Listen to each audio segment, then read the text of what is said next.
Okay, another update. It is stinking hot outside, so luckily I can do quite a bit of the work on the inside. I'm in the cool basement. Here's a stack of pieces all marked up. These are going to be the rails for the frames, or the stiles, I guess I should say. Anyway, you can see my cut marks on them there.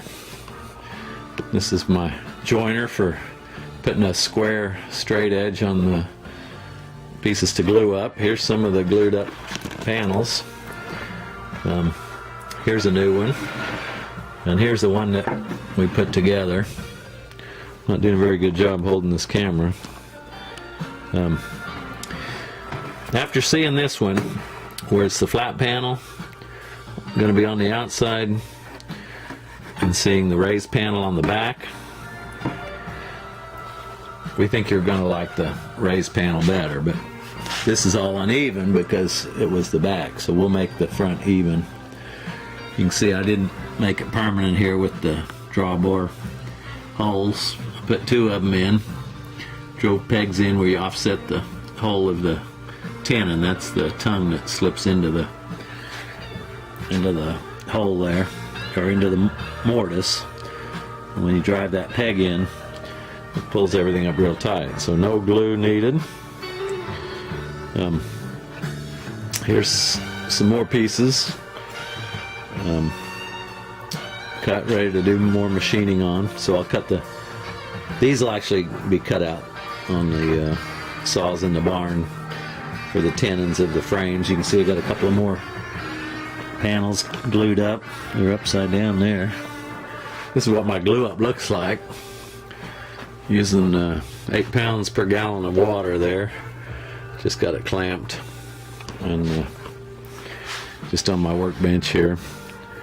Here's the rails for the doors, and you can see I've cut the mortises. Do that on the drill press. These I've got laid out, and I'll have to do.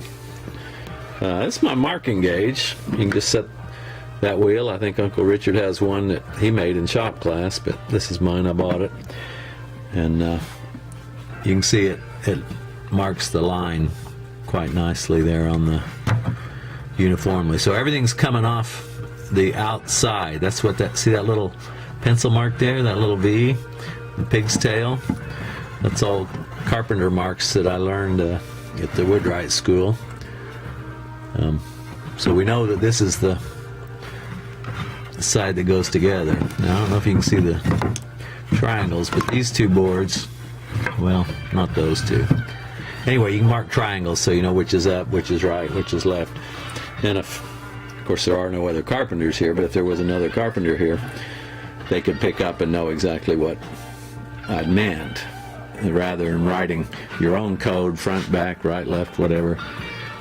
This is universally understood. I'm just going to pop this in the tripod here. And who says you can't drill a square hole with a round bit? What I've got on here is the mortising attachment. So it's a hollow chisel with a drill bit in the middle, and that chisel, a square, it takes a little bit of setting up, but I'll show that to you here real quick. Well, I'm not quite over there. Let me move that in a little bit.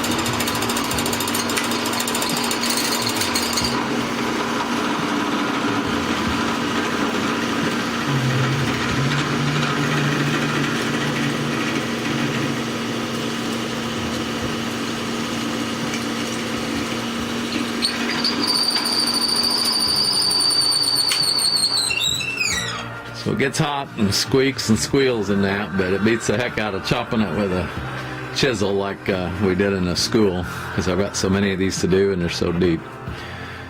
That's it for now. We'll see you later.